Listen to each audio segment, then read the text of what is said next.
Olha quem tá aqui na piscina. Já morreu. Ai, morreu não.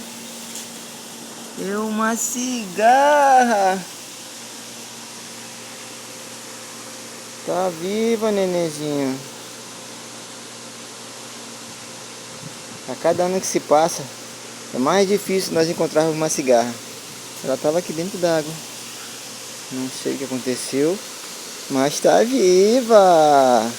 Quando eu era criança, no quintal de casa, 6 horas era sagrado. Pode ficar viva mais um pouquinho?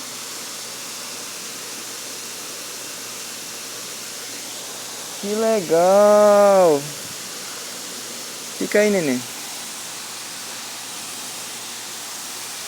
Cuidado com o macaco. Se o macaco te pegar, mano, é lanche na certa.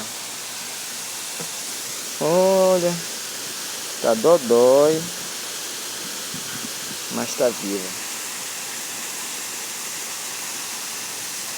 Fui. Toma cuidadinho aí, tá?